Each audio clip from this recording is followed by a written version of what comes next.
नमस्कार सभी को। मेरे चैनल में आप सभी का हार्दिक स्वागत है। आज मैं उपस्थित हूँ पणीश्वर नाथ रेणु की लिखी कहानी तीन बिंदियाँ। गीताली दास अपने को सुरजीवी कहती हैं। नाद, सुर, ताल आदि के सहारे ही वह उस मंजिल तक पहुँच सकी हैं। सभी कहते हैं कि उसकी साधना सफल हुई है। कितने भोले और बेचारे होते हैं लोग। साधना के सफल असफल होने की घोषणा करने वालों से वह पूछना चाहती हैं कि सफल साधना का कोई सीधा सा अर्थ।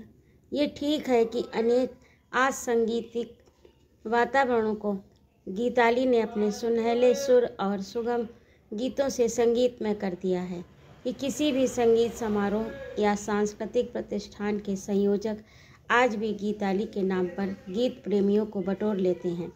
किंतु और कितने दिन मिताली दी की सफल साधना का क्या हुआ। गीताली ने अपनी बड़ी दीदी मिताली की गलतियों से लाभ उठाया है। विशुद्ध ठुमरी गायिका मिताली की सफल जिंदगी के महज 24 महीनों के सामने अपने सुर जीवन के रोल किए हुए परिपाटी से मुड़े हुए अंश को खोलती हैं। धीरे धीरे 9 वर्ष 108 महीने कम नहीं। गीताली आजकल अक्सर अपने मन में उत्पन्न होने वाले सहायक नाद का विश्लेषण करती हैं। सहायक नाद जिसको ओवरटोन कहते हैं। नाद कभी अकेला उत्पन्न नहीं होता, उसके साथ साथ अन्य नादों का भी जन्म होता है। उस स्वर को हम सुन पाएं अथवा नहीं, मूल नाद से उत्पन्न होने वाले इन नादों को सहायक नाद कहा जाता है। स्वयं ही जन्म लेने के कारण इन्हें स्वयंभू स्वर भी कहते हैं। गीताली ने इन्हीं स्वरों की सहायता से सिद्धि और असिद्धि प्राप्त की। प्रार्थना के सुर में हरदम बजती हुई जिंदगी के सुर ताल की सीमा से कभी बाहर नहीं गई। सीमा को विस्तृत अवश्य किया उसने, लेकिन इधर कुछ दिनों से उसको भय होने लगा है कि गाते समय मूर्त होते हुए राग एक आध बार अस्पष्टतर भी हुए हैं। हूँ जीवन हुआ है एक प्रार्थना गीत की तरह। इस जिंदगी के कुछ अंश को काट लेती है गीताली, टुकड़े टुकड़े करती हैं, मसल डालती हैं, फिर चूर्ण विचूर्ण क्षणों की सुर कणिकाओं को सहायक नाद की सहायता से परखती हैं। Dot dot dot. गीताली इन नन्ही नन्ही तीन बिंदियों को आंखों के सामने शून्य में उभरने वाली छोटी छोटी तारिकाओं को वह अच्छी निगाह से देखती हैं। पहचानती हैं इस शुभ चिन्ह को। गीताली सुरजीवी हैं, किंतु साहित्य जगत की साधना और प्रगति का भी थोड़ा ध्यान रखती हैं। उनके जीजा जी जमाई बाबू अपने को अवसर की ताक में बैठा हुआ किसी भी दिन प्रसिद्ध हो जाने वाला प्रछन्न आलोचक मानते हैं। टाइम बोमा ना आलू बोमा। गरम आलू चाप प्लेट में लेकर जीजा जी के कमरे में गई थी वह। सुदर्शना अदर्शना भी साथ थी। दुष्टता भरी हंसी को जब्त करके गंभीर होने की चेष्टा करती हुई गीताली ने कहा था, देखिए जमाई बाबू, ये आलू का बोमा यानी बम है। आलू के भुट्टे के सेल में हरे चने के दाने बंद हैं।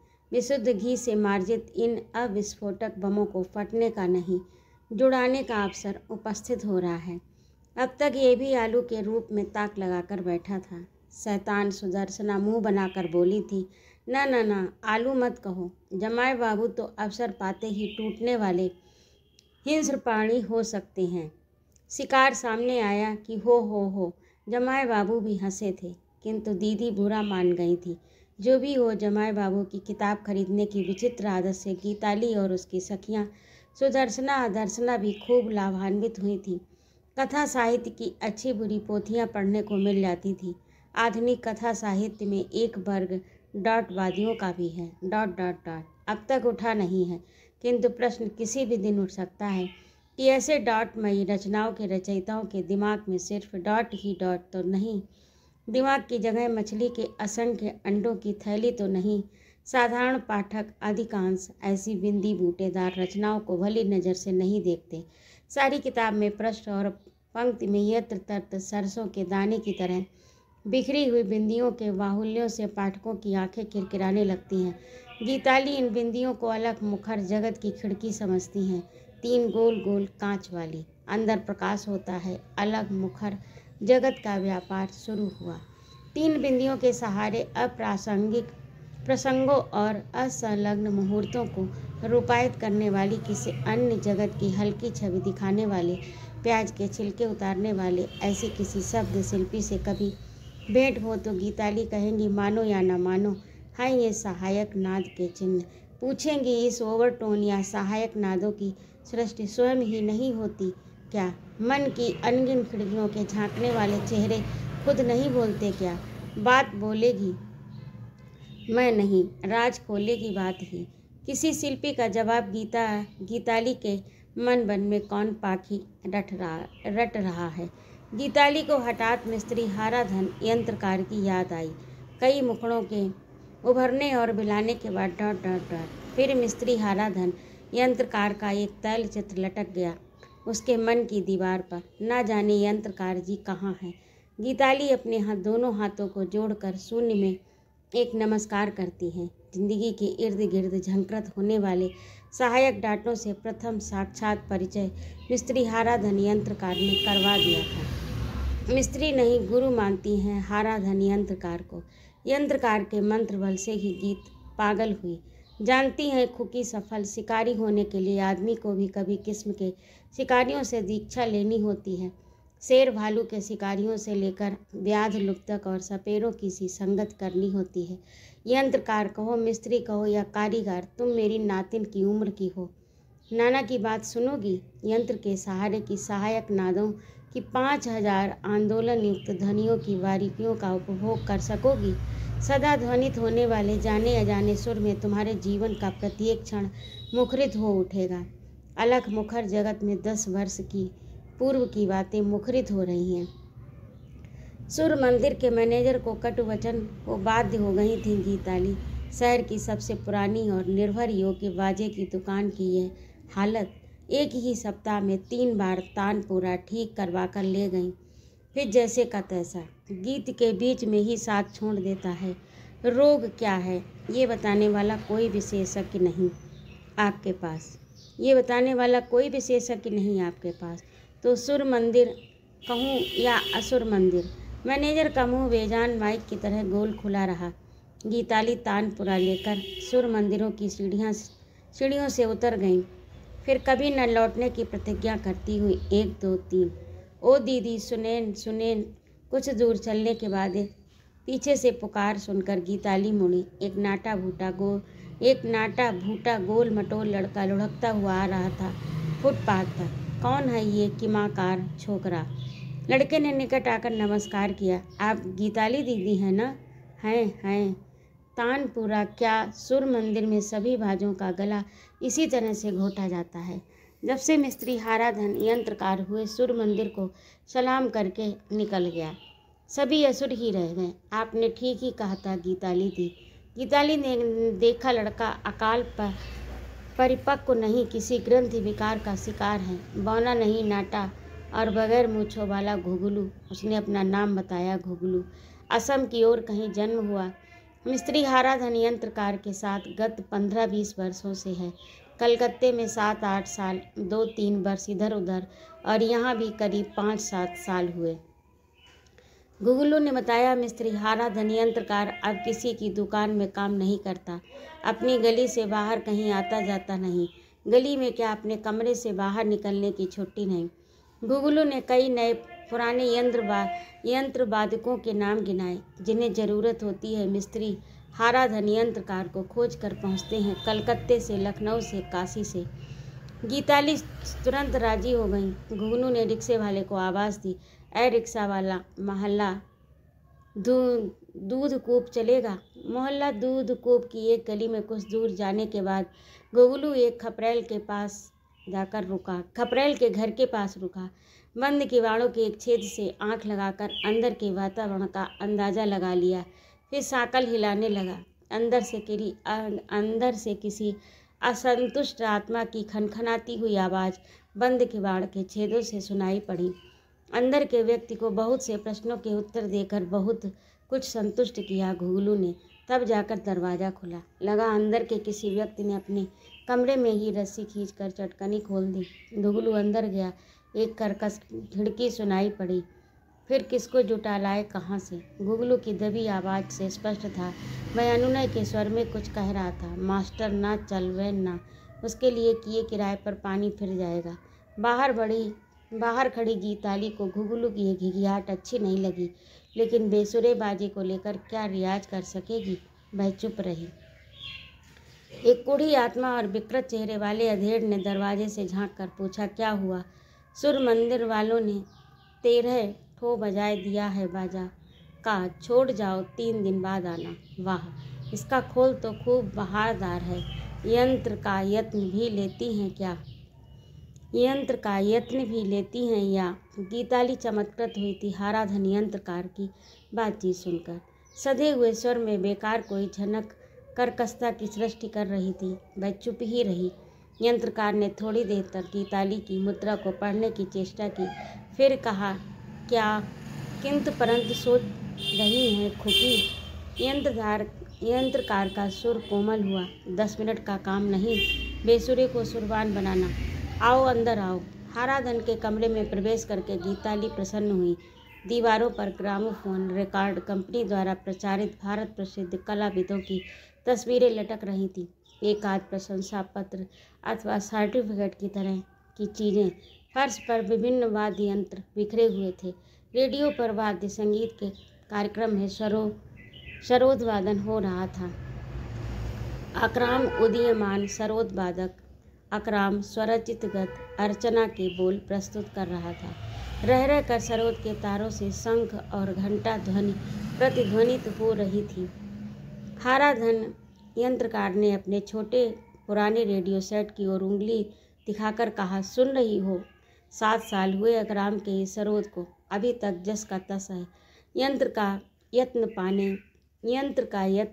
माने यंत्र की पूजा। हाराधन ने सितार, सरोद, सुरबहार, दिलरुबा, वाणी आदि के प्रसिद्ध वादकों के नाम लिए। गीताली स्वीकार करती हैं कि 5 मिनट के परिचय में यंत्रकार की बातों पर विश्वास नहीं जमा सकी थी।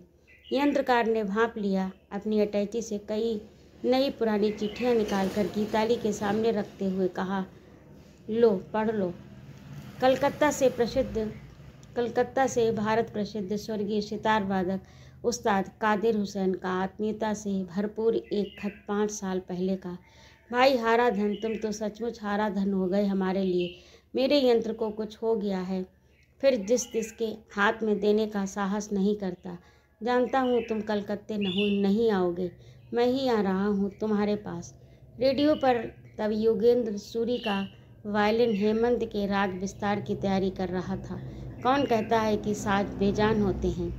मिताली मुग्ध होती गई। छोटे बड़े सुर शिल्पियों और उस्तादों के प्यारे प्यारे पत्रों ने, अकराम के, अर्चना के बोल ने, योगेंद्र सूरी की वायलिन ने, गुगलू की गुरुभक्ति ने, सभी ने मिलकर गीताली के सामने मिस्त्री हाराधन यंत्रकार की आत्मा की सच्ची तस्वीर उपस्थित कर दी। गुगलू स्टोव जलाकर चाय की तैयारी में व्यस्त था। बीच बीच में अपने उस्ताद की बातों में टीप के बंद की तरह अपनी राय टाक देता। महादेव लाल जी तवलिया हारा हैं, आदमी नहीं। खां साहब तो दाता पीर ही थे, पॉकेट के मुट्ठी भर नोट निकाल कर पर भी देते थे। मुन्नू जी सरंगिया मुझसे बहुत नाराज़ हैं उस दिन से। गुगलू चाय दे गया। चाय की पहली चुस्की लेने के बाद हाराधन यंत्रकार ने कहा, यंत्रकार कहो या कारीगर, बेसुरा नहीं कह सकता कोई। ये तो अपने किए का फल भोग रहा हूँ खुकी। बेजान लकड़ी, तार, सूखे चमड़े पर सुर चढ़ाकर जीवन बिताने के सिवा और क्या चारा है। अब साबित जीवन बिता रहा हूँ। तुम मेरी नातिन की उम्र की हो। विश्वास करोगी, मैं भी गाता था। मेरी आवाज़ सुनकर हिरणों के झुंड दौड़ पड़ते थे। यंत्रकार ने फिर अपनी अटैची के ढक्कन को उठाया, कुछ ढूंढता हुआ बोला, मैं जानता हूँ तुम विश्वास नहीं कर रही हो, खोल कर कहना होगा।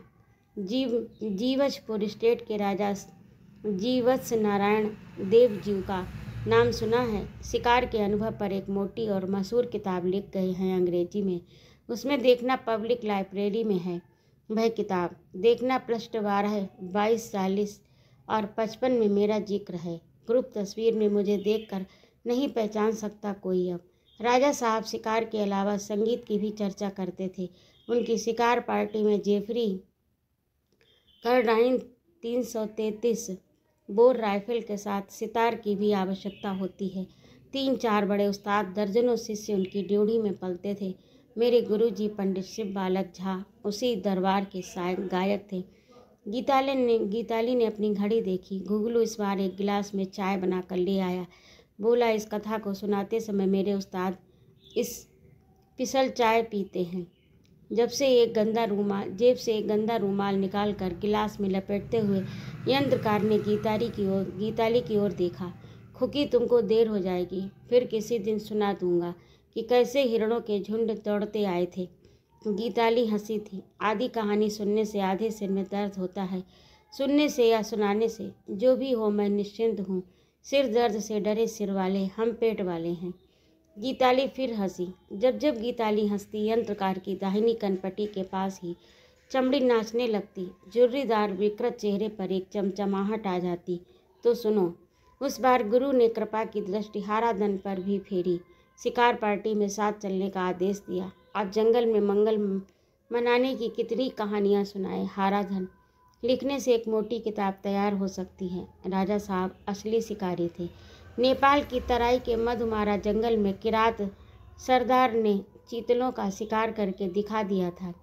तराई के जंगलों के बीच थोड़ी सी खुली जगह, जिसको ग्लेड कहते हैं अंग्रेजी में, चांदनी, जहाँ लंबे लंबे साल वृक्षों की फुनगियों पर टंगती नहीं रहती, श्यामल मृषण घास पर बिछ जाती है। पास ही बहती हुई पहाड़ी नदी जो कलकल कुलकुल नहीं करती, हवा फुसफुसाकर बात करती है। चांदनी चैत की प्रकाश में एक ठूंठ विस्मित सा खड़ा है। छाया में कोई इशारे से कुछ कहता है और सारी तराई के जंगलों में एक दर्द भरी पुकार मंडराने लगती है। कामातुरा हिरणी की पुकार। नदी के शीतल जल से प्यास बुझाते हुए चीतलों के मन प्राण में एक दूसरी प्यास जल उठती है, दबदबाकर। हिरणी रह रह कर पुकार उठती है। चांदनी में नर चीतलों के झुंड दिखाई पड़े। हर चीतल की देह के चकत्ते स्पष्टतर हो जाते हैं। प्रकाश में खड़ा ठूंठ विस्मय अथवा आवेश से हिलता डुलता है। छाया में फिर कोई इशारा करता है, शी। फिर चांदनी में तारों की चमक, खच खच। इसके बाद मृत प्रेमियों की लाशों से अपना अपना तीर खींचकर किरातों के दल नाचने लगे। हा, हिर्रा हिर्रा हिर्रा। एक मादा चीतल को बचपन से पालकर नकली पुकार पुकारने की वाजबता शिक्षा दी जाती है। उस्ताद हिरणी के गले के नीचे उंगलियों से फुरैरी लगाता रहता है। हिरणी समय असमय पुकार उठती है। इस प्रकार को देखने के बाद राजा साहब अस्वस्थ हो गए थे। पता नहीं उन्होंने इस पद्धति से फिर कभी शिकार किया या नहीं। हाराधन के सिर पर इस शिकार का भूत सवार हो गया, किंतु कामांध चीतलों की चीख, कराह, छटपटाहट और दम तोड़ना देखकर उसके अंदर का किरात आनंद से किलकिला उठा। संगीत साधना छोड़कर हाराधन किरात सरदार के पास गया। हर साल चैत की चांदनी रातों में 3-4 बार वह यह शिकार होता। शिक्षिता मादा चीतल के साथ उसके शिक्षक की भी पूजा करते। किरातगण ऐसी हिरणी बहुत कीमती और अलभ्य संपत्ति समझी जाती है। साल भर तक हिरण के मांस का सुखौता आग में भून कर खाते समय किरात का हा हिस्स कहकर उसको स्मरण आता है कि उस बार 3-4 शिकारों में हाराधन किरातों के साथ रहा। साल भर किरातों के साथ रहकर भी वह मादा चीतल को शिक्षा देने का भेद न सीख सका। 1 नंबर पहाड़ के जितने भी पहाड़ी गांव थे, उन सभी गांव के बीच बस एक ही मादा चीतल थी और उसका मालिक ही एकमात्र गुणी मूलधन हिरणी।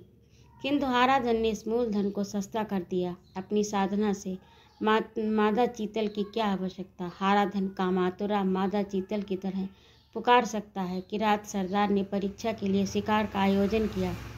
चैत की चांदनी ही क्यों, जब चाहो तब शिकार करो 12 महीने। चांदनी रात का अंतिम प्रहर ब्रह्म बेला में हाराधन ने पहली पुकार दी। अविकल नकल चतरा गद्दी के पास कोसी के किनारे की सफ़ेद हरी भूमि पर दर्जनों चीतल दौड़ आए थे, खच खच। हाराधन की पूजा होने लगी 1 नंबर पहाड़ में। इलाके की सबसे अधिक सुंदरी उसकी सेवा में तैनात हुई। किरात सरदार उसकी जान का दुश्मन हो गया। उस बार भीषण भूकंप हुआ। 1934 जनवरी भूकंप के 30 दिन सभी किरातों ने स्वीकार कर लिया, यह देवी कोप हाराधन के कारण ही हुआ है। भगवती की कृपा, नारी की कृपा से उसकी जान बची। मृग चर्म बगल में दबाए गुरु की सेवा में उपस्थित हुआ।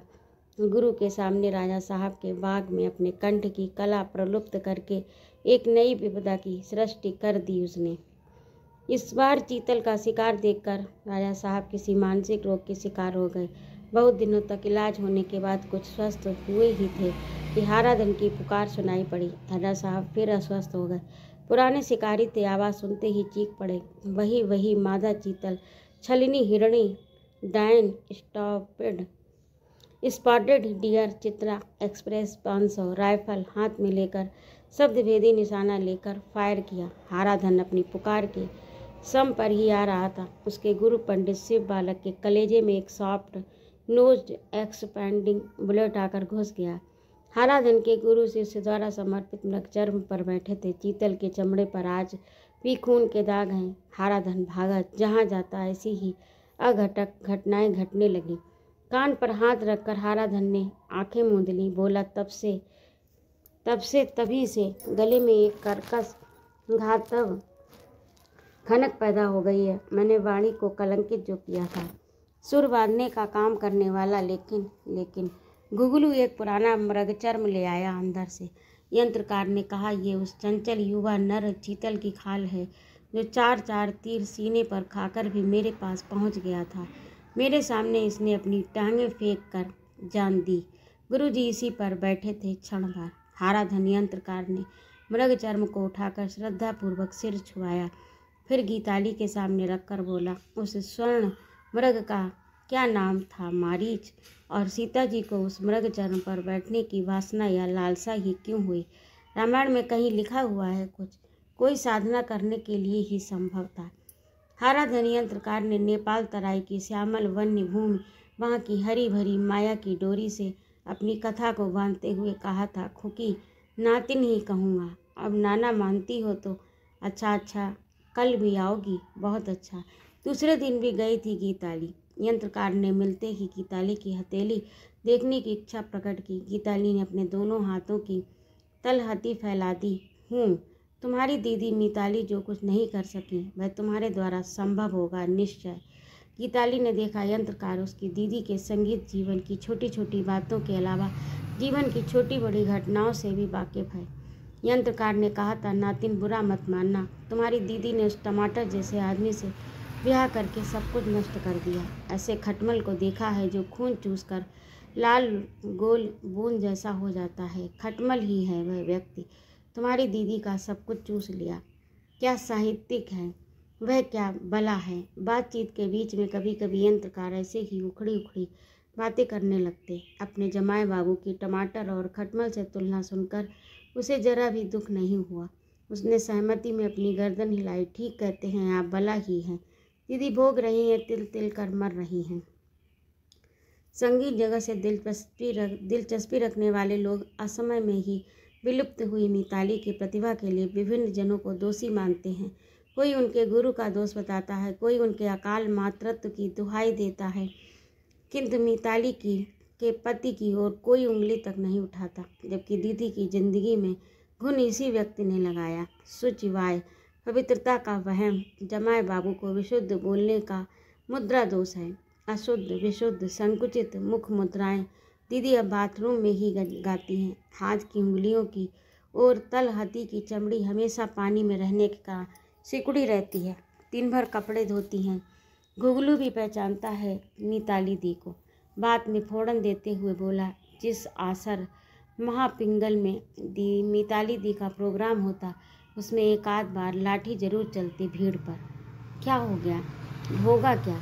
उसके पतिदेव संगीत सुनकर ही मुग्ध हो गए थे। संगीत में भी ठुमरी, मिताली दी की ठुमरी में कुछ ऐसी विशेषताएं थीं जिनके कारण उन दिनों मिताली ठुमरी नाम की एक नई धारा ही प्रचलित हो गई थी। विवाह के बाद सर्व कला मर्मज्ञ पतिदेव ने प्यार से समझाया, मिताली रानी ठुमरी ही गाती हो तो विशुद्ध ठुमरी गाओ।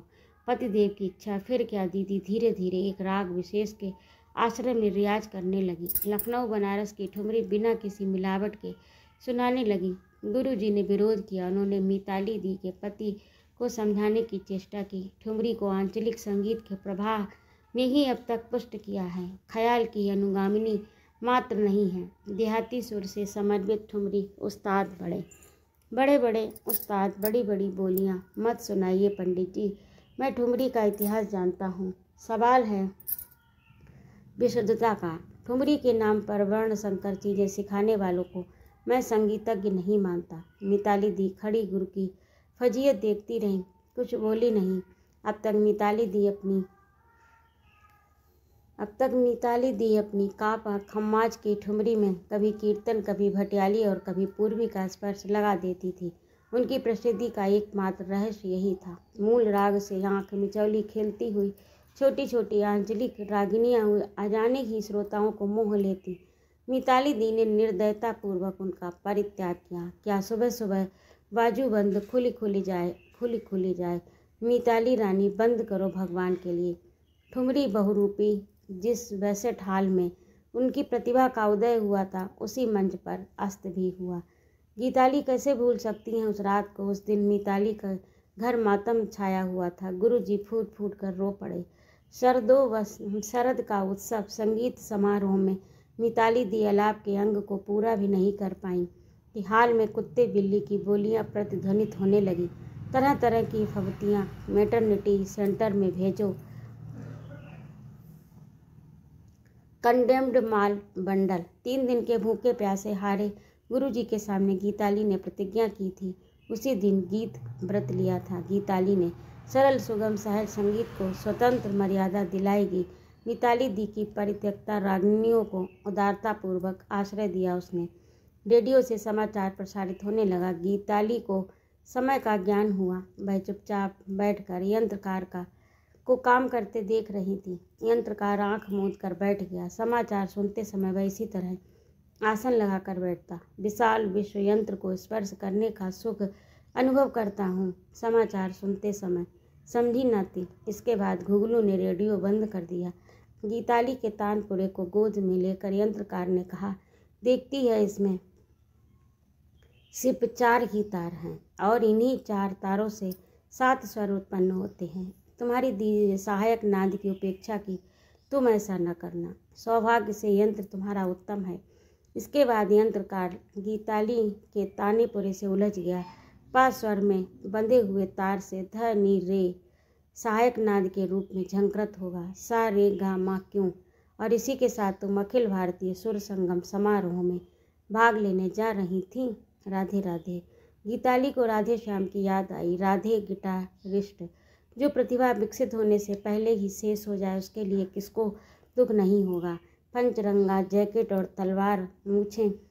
उन दिनों गीताली के घर बहुत आता जाता था। गीताली के कई गीतों के साथ उसने संगत भी की थी। उस दिन यंत्रकार के यहाँ से लौटी तो राधे श्याम प्रतीक्षा में बैठा हुआ था। जाने कब से माँ रामकृष्ण आश्रम में कीर्तन सुनने गई थी। राधे श्याम के चेहरे को उसने गौर से देखा।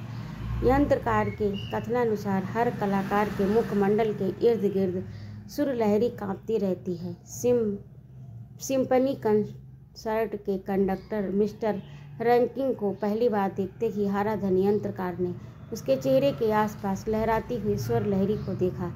सी माइनर से ई फ्लैट पियानो, हार्म, ओबो, क्लारिनेट।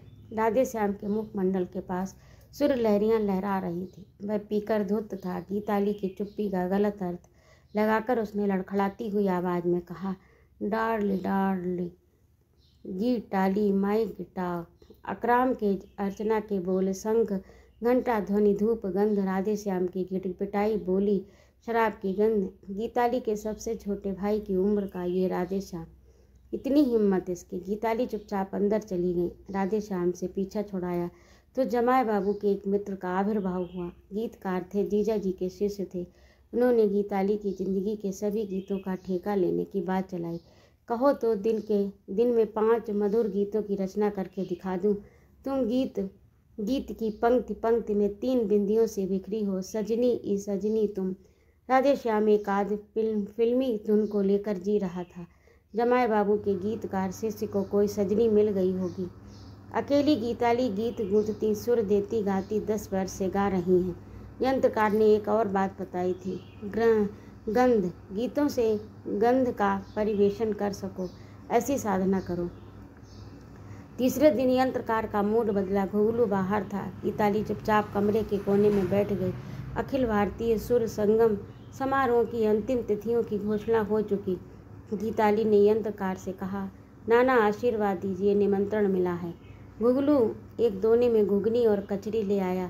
देखते ही यंत्रकार का मूड सुधर गया। अंदर से गीताली का तानपुरा ले आया घुघलू।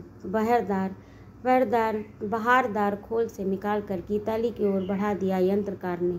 लो, सुधर गया, सबको सुधार देगा। इसकी पूजा नहीं तो इज्जत जरूर करना। गीताली ने उंगलियों से तारों का स्पर्श किया। हाराधन यंत्रकार ने इधर उधर देखकर कहा, मेरी एक बात मानोगी? अपनी उंगलियां छूने दोगी? हाँ, नातिन को अचरज हो रहा कि बूढ़े की यह क्या आदत। कभी तलहटी देखना चाहता है, कभी उंगलियां छूना चाहता है। हो। गीताली की उंगलियों को उसने अपने सिर से छुलाते हुए कहा, मुझे भय था तुम्हारे नाखून काटने का ढंग गलत तो नहीं। उंगलियां पकड़े ही हंसकर पूछा था कि नातिन, मने की वाछे क्यों? क्या बज रहा है मन में? क्या कहता है मन? किस सुर में? उस दिन गीताली ने हंसकर जवाब दिया था, कहो कोई अजानी रागनी तो नहीं बजती, किंतु आज वह सुनती है स्पष्ट ऐसी रागनी जिसको वह बांध नहीं पाती, उसका यंत्र नहीं हारता, वह हारने लगती है। कहाँ है यंत्रकार? है या? उस बार अखिल भारतीय सुर संगम समारोह में सर्वोच्च स्थान प्राप्त करने के बाद ही नाना हाराधन यंत्रकार को प्रणाम करने गई थी। सुनकर अवाक हो गई घुघलू सहित हाराधन यंत्रकार फरार है। सूर्य मंदिर वालों ने औजार पाती तथा बहुत सी चीज़ों की चोरी का इल्ज़ाम लगाकर रपट की। इसके बाद 10 वर्ष हो रहे हैं। नाना, मैं तुमको नाना धन कहूँगी। नाना धन? तुम अपना मृग चर्म मुझे दो, मैं इस बार बैठकर साधना करूँगी। करोगी? डरती नहीं? इस अशुभ मृग चर्म से तुम्हारा कोई अशुभ ना हो जाए। मृग चर्म को सिर से छुआकर गीताली ने एक ओर रख दिया। खून के धब्बे ... 10 वर्ष बाद आज नाना हाराधन यंत्रकार को स्मरण करते समय मन ईमन के पद विन्यासों का व्यवहार कर रहा है। गीताली अब स्वयं को एक यंत्र समझती है। किसी अनचीनी की उंगलियां उसे छेड़ जाती हैं बार बार। अलख मुखर जगत के व्यापार में बाधा पड़ी। तीनों जलती हुई बिंदियां बुझ गईं। दरवाजे पर डाकिया पुकार कर चिट्ठियां दे गया। कुमारी गीताली दास गीत में है। हे देवी, यह क्या? ये सपना तो नहीं? क्या ये सच है? भारत प्रसिद्ध सितार वादक अकराम का प्रणय निवेदन भरा पत्र है। वह तो शंख घंटा ध्वनि धूप गंध अर्चना के बोल विलंब द्रुत, यह कैसे संभव हुआ? 10 वर्ष से छिपी हुई बात फैल गई। माँ, अकराम के खत में स्वर है, इसकी पंक्तियाँ झनक रही हैं। शंख और घंटा ध्वनि के बीच अकराम का कंठ स्वर सुनती है गीताली। चिर संगी तानपुरे का सहारा लेती है वह। दोनों हाथों से जकड़ कर पकड़ती है। चारों तारों से अकराम का कंठ स्वर प्रसारित होता है। गीताली, मैं हूँ अकराम, पिछले 8 साल से सुन रहा हूँ, क्यों उपभोग कर रहा हूँ तुम्हारे गीतों की गंध। धान कूटती हुई, चक्की चलाती हुई, ढोर चराती हुई सुंदरियों के देह की नमकीन गंध, धान के खेतों की, पोखर और घाट पर पानी भरती हुई सुंदरियों के आंचल की गंध, सुगंध किसी वनफूल की, सुरभिमय गीतों की। गायिका ने मेरी घ्राण शक्ति तेज कर दी। मैंने गीताली गंगा नामक 2 गीतों की रचना की उस दिन, किंतु तुमने कंजूसी की है। या ऐसा न करो, तुम्हारे कंठ से अभी तक अनगाए गीतों का अवतरण कराऊंगा।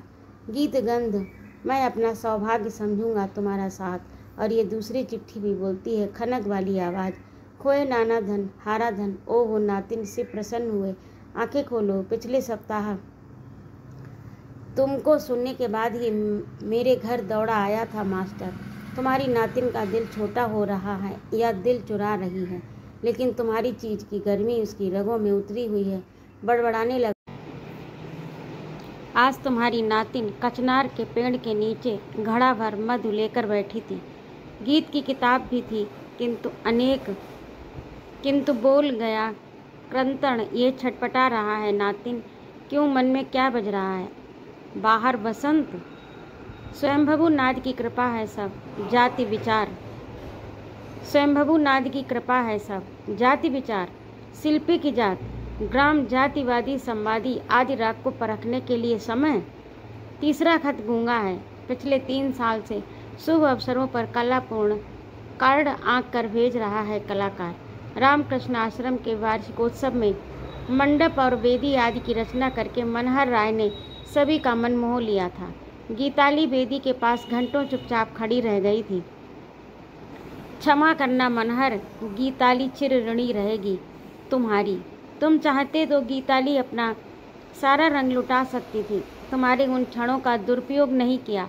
3 वर्ष 3 शून्य गुमसुम रहे तुम सब दिन कलाकार। गीताली सुरजीवी है। 10 वर्ष पूर्व ही वह किसी के सुर में बंध चुकी थी। फिर भी तुम कुछ बोलते। आज भी तुम्हारा खत कुछ नहीं बोलता। अकराम शंख ध्वनि कर रहा है। प्यारे मनहर अकराम, प्यारे अकराम, तुम कितने बड़े गुणी हो। तुमने कैसे जान लिया सब कुछ? गंध महाराज ये तुम्हारी ही कृपा के फल हैं। अर्चना के बोल सुनते समय मुझे जो धूप की गंध लगी थी, तुम्ही ने ये गंध परिवेशन किया है प्रथम बार। तुम्हारी ही चीज़ तुम्ही को। लो मैं यंत्र हूँ, तुम्हारी ही हूँ। तुम मुझे बजाओ, धन्य करो। गीताली के पास पड़े तानपुरे के तारों को छूकर झंकृत कर दिया। भूल नाद से 9 गुण ऊंचाई पर सहायक नाद उत्पन्न हुए। तुमने सुना होगा अकराम, ना नाथन घुघलू बैंड पार्टी में हार्न बजाता है। तुम सभी ने सुना। गीताली अकराम के गले में गीत माला डाल चुकी। ए माइनर का तीव्र सुर, एफ मेजर का आनंद उल्लास।